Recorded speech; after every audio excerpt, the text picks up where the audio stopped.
What's up guys, back with another video. Today's video is kind of a weird one. I made a huge mistake when putting this car back together, and I put an evergreen timing belt on this. And if you don't know a thing or two about evergreen timing belts, is that they are junk. And mine's been fine. I've put 900 miles on it since, but better safe than sorry, and I got myself a Gates RPM timing belt. This is the brand that you want, but I have to go back and redo all of this work, but it will be worth it in the end. So I think my first plan of action is going to be taking off the belts. Now you might be asking yourself, how bad are these belts actually?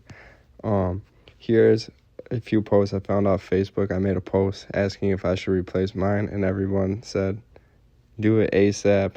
Don't waste no time. Here's one wrapped around a crank pulley on this is a B series, but still evergreen belt nonetheless. There's some, I'll throw comments that I got up. There's a lot of stories of people having them snap sub 3,000 miles. And yeah, it's probably just easier to replace them than have to do a head job. Well, we're kind of off to a rough start today. My Harbor Freight jack took a crap on me. It still works, but I lost about 90% of the range of motion. Just gotta go all the way down here. Yep. Well, that sucks. All right, maybe about an hour of jacking later, I finally got it on stands. If anyone knows what's wrong with this jack, please let me know. If not, that kind of sucks because this is the only jack that will be able to fit under this car.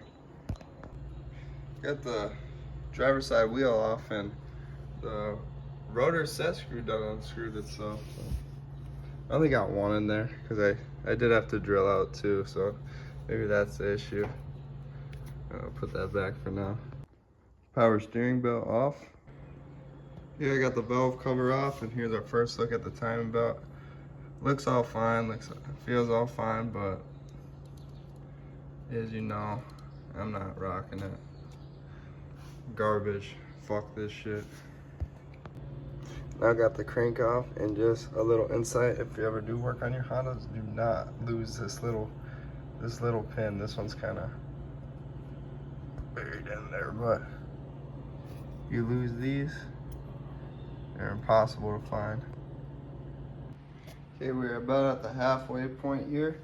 I took off the lower belt cover and the motor mount. The motor mount is kind of a bitch because I've said in previous videos that these GSP motor mounts are kind of like a 4 out of 10 fit. They're really nice, but they don't really fit the best. But nonetheless, I got it out and I'm ready to take off the old belt and put the Gates on.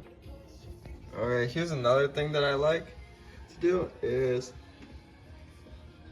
I will mark kind of just like little reference points. So you see I got an expo marker, and I just kind of put 2 points, kind of draw a line there, and then I'll draw one up here,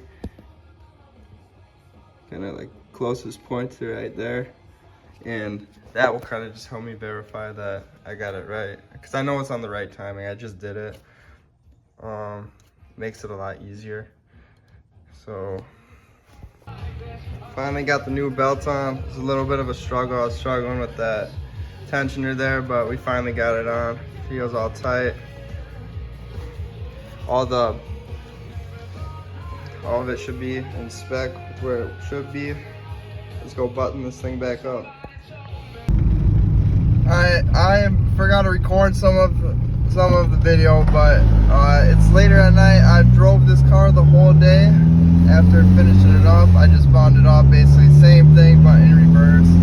And as you can see, the car runs and drives great.